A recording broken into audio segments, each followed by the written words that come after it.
اعوذ باللہ من الشیطان الرجیم بسم اللہ الرحمن الرحیم۔ مولا کائنات حضرت امیر المومنین علی بن ابی طالب علیہ السلام کے مجموعہ کلام نہج البلاغہ کے پہلے باب کا 49واں خطبہ۔ ومن خطبۃ علیہ السلام، آپ علیہ السلام کا خطبہ: الحمدللہ الذی بطن خفیات الامور ودلت علیہ اعلام الظہور۔ مولا فرماتے ہیں تمام حمد اس اللہ کے لیے ہے جو چھپی ہوئی چیزوں کی گہرائیوں میں اترا ہوا ہے اور اس کے ظاہر و حویدہ ہونے کی نشانیاں اس کے وجود کا پتہ دیتی ہیں۔ وَامْتَنَعَ عَلَىٰ عَيْنِ الْبَصِيرِ فَلَا عَيْنُ مَنْ لَمْ يَرَاهُ تُنْكِرُهُ۔ گو دیکھنے والے کی آنکھ سے وہ نظر نہیں آتا، مگر پھر بھی نہ دیکھنے والی آنکھ اس کا انکار نہیں کر سکتی۔ وَلَا قَلْبُ مَنْ أَثْبَتَهُ يُبْصِرُهُ سَبَقَ فِي الْعُلُوِّ فَلَا شَيْءٌ أَعْلَىٰ مِنْهُ۔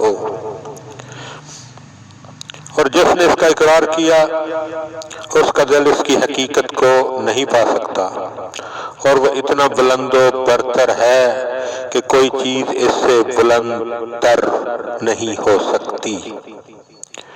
وَقَارَبَ فِي الدُّنُوِّ فَلَا شَيْءٌ أَقْرَبُ مِنْهُ۔ وہ اتنا قریب سے قریب تر ہے کہ کوئی شے اس سے قریب تر نہیں ہے۔ فَلَا اِسْتِلَاؤُهُ بَعْدَهُ عَنْ شَيْءٍ مِّنْ خَلْقِهِ۔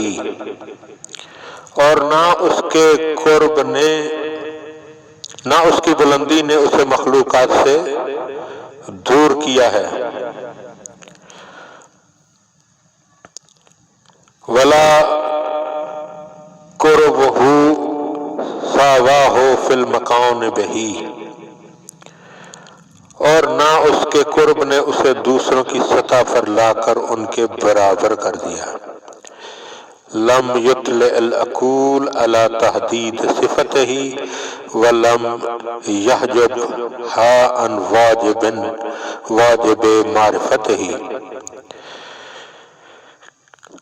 اس نے عقلوں کو اپنی صفتوں کی حد و نہایت پر مطلع نہیں کیا اور ضروری مقدار میں معرفت حاصل کرنے کے لیے ان کے آگے پردے بھی حائل نہیں کیے۔ هو الذی تشہد لہ اعلام الوجود علی اقرار قلب ذی الجہود۔ مولا فرماتے ہیں کہ وہ ذات ایسی ہے کہ جس کے وجود کے نشانات اس طرح اس کی شہادت دیتے ہیں کہ زبان سے انکار کرنے والے کا دل بھی اقرار کیے بغیر نہیں رہ سکتا۔ تعالی اللہ عما یقول المشبہون بہ والجاحدون لہ علوا کبیرا۔